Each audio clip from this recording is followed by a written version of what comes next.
everyone. So we are going to continue our discussion on recursion, and today we are going to learn about a very important series which we can do via recursion, that is the Fibonacci series. Now I'm pretty sure that till now you will be getting some hang of recursion, like you will be understanding what exactly it is and how to solve question using the same. In the series of lectures which will follow, I will be mainly focusing on solving questions with you and showing you the exact way as well as help you visualize that how exactly things are happening in the backend. Understanding the same, I'm pretty sure that once you understand that properly, you will be able to solve the question by using the concepts of recursion yourself as well. Now let us start with Fibonacci series. So Fibonacci series is a very good, I would say, example as well as application of recursion concept. Now first let me tell you what exactly the series is. So let me write the series.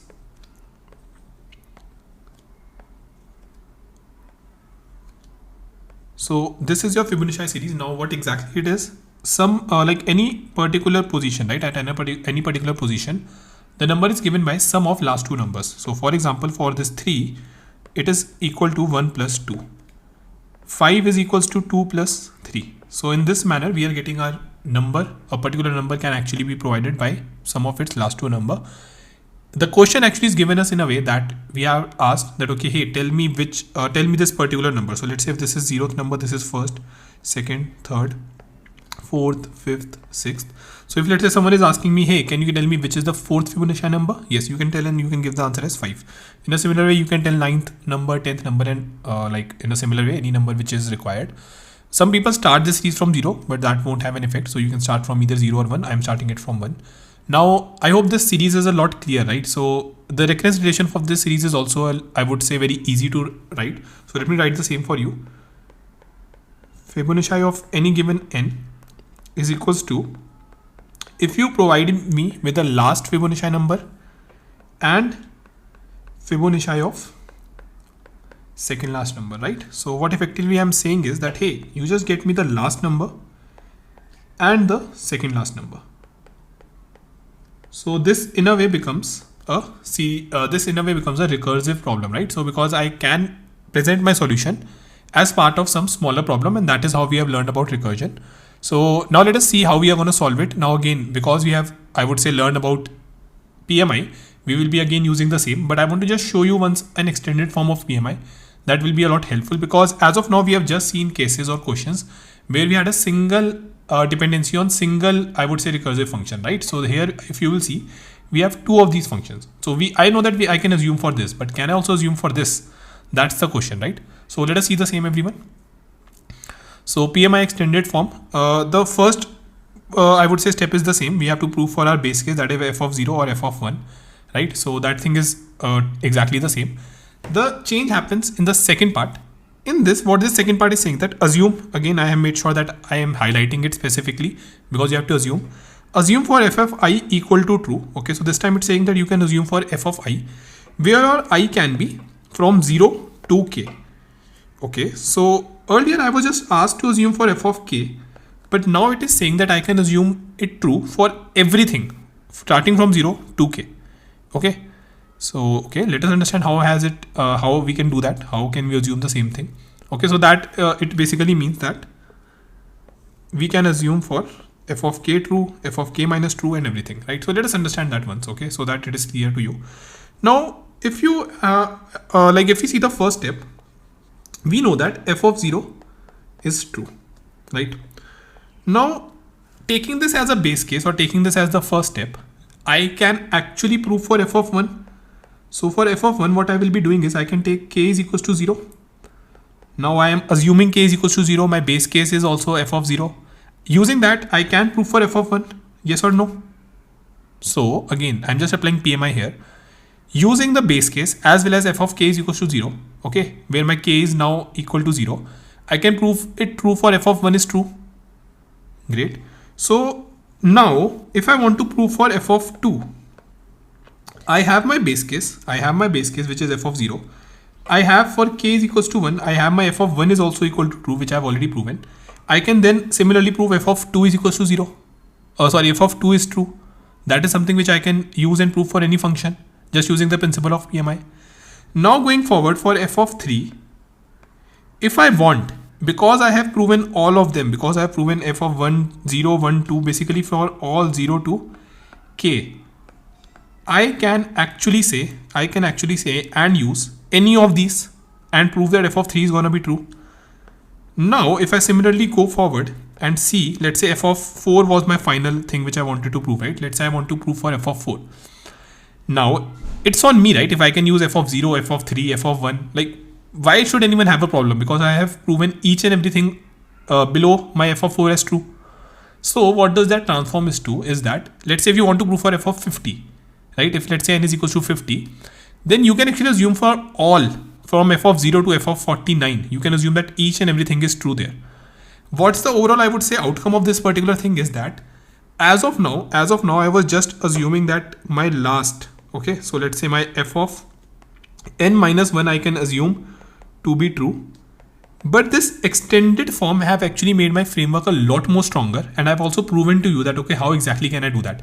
It's just a step-by-step taking process where I'm proving each and every one of them right using PMI, and then for a particular, I would say, case, I can use all of them because I have proven all of them to be true. In a similar way, I can now actually use for f of n minus 2 as well. So I can just also assume for second last to be true. And that's the exact reason. That is actually how I want you to explain, and not just, I would say, assume that, hey, you will also get for f of n minus 2. No. So here, if you will see, we have a dependency on fib of n minus 2 as well, right? This extended form is actually giving us the power through which we can assume for n minus 2 as well. Okay. So I hope this is clear. Again, I will repeat the step. First, we have to prove for base case, or rather basically, yeah, we know that, okay, base case is there. Then earlier we were just assuming for f of k, but now I am saying, and I have proven the same to you, that you can now prove for everything from 0 till k. And that's the reason that I can actually ask my recursion to get me the answer for n minus 1 as well as n minus 2. And I can assume, yes, that answer is going to be true. Okay. So now let us quickly write the code for that. Like, let us try to basically just write it in code. So this is Fibonacci function which I've already written, and I'm asking for Fibonacci of 4. So what I will be doing is, if my n is equal to 0, this is my base case. I know the answer is going to be 1, so I can return 1. Now I can get the last, which is going to be Fibonacci of n minus 1 using the extended form of PMI. Now, again, here is something which I want you to explain very specifically. Using extended form of PMI, I can also ask for second last as well, and I know that it's going to be true. Now my answer is going to be last plus second last, and I can return this answer, Okay. So let us try to run this. Now many of you might be thinking that it might not run. So let us see. Some problem is there, but we are going to fix it. Okay. So when I run it, it's showing that recursion error, maximum recursion depth exceeded. I think we have seen this error, right? We have actually seen this error somewhere earlier when we were trying to learn recursion. We saw this error where the case, like, it is making infinite calls, so that is where depth gets exceeded. So let us see what exactly is happening, right? Let us see what exactly is happening by printing the n. But meanwhile, let me also show you the same. So let me just quickly make the tree for this n is equals to 4. So for 4, it's going to make the first call to 3. 3 is going to make the call to 2. 2 is going to make a call for 1. And 1 is going to make a call to 0. This is going to return you the answer because it's the base case as 1. And now this is going to go for minus 1 because it's going to call for second last as well. So this is the last call. This is all the last call for the last number. And this is for the second last number. Now this minus 1, it's a problem, right? We don't have a minus 1 as a number. And again, this is going to call for minus 2. Going forward, this is going to call for minus 3. And you will see that exactly this is going to be the call structure. Okay, so let me just print n. And let me try to run this and see 4, 3, 2, 1, 0, minus 1, minus 2, minus 3, and all the way it's going down. Okay. Now, why is this happening exactly? The reason is that if you will see that I've just given you a single number. Okay. I've just given you a single number. Does it make sense that, okay, I'm giving you a one number in the starting. I'm giving you just one number in the starting. Let's say it is 1. And I'm asking you to give me the next number. Now, Fibonacci as a nature is defined that anything is actually the sum of last two numbers, right? So in this particular problem, again, that is also one very important caveat in this problem, which I want you to explain, that in this particular problem, we will have two base cases, because to begin with, in a Fibonacci number or Fibonacci series, I always have to make sure that I have two numbers to start with. how can I provide you with the answer or with the third number if you have not given me the first two numbers? Because this third is actually dependent on both of them, right? So again, we have seen that this question is different and very important in two aspects. There are two base cases because I have dependency on two of them. Similarly, I have last and second last, right? I have last and second last, which you can now assume to be true because I have shown you that via PMI extended form. Okay, I have explained you that, okay, how we can do that, how we are good to use that. And that is where this question becomes a lot important. Okay, and now I think this question will work absolutely fine. If I run this for, let's say 4, let me just comment this. 1 second, I think it's not saved. So okay, we have not added that. So if n is equals to 1, we can just return 1 as well. And now it's giving me the number which is 5, which I think is the right answer. So yeah, 4th is the 5. Okay, so this works now. Now for this particular case, as of now also I will not leave you, and we are going to draw a recursion tree for this. Now this problem is a little bit different. So I want to make sure that you are able to understand how the calls are going to be, which function is going to get called in which sequence. So in the next video, I'm going to draw the recursion tree for this. And you have to understand each and everything as well as the sequence in the way this particular function is calling, I would say for which particular number or n, the functions are going to get called. That thing again becomes a lot more important based on the code which we have written.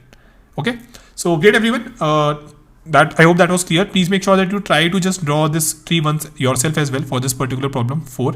Okay, and I'm gonna make sure that I explain that properly to you in the next video. Thank you.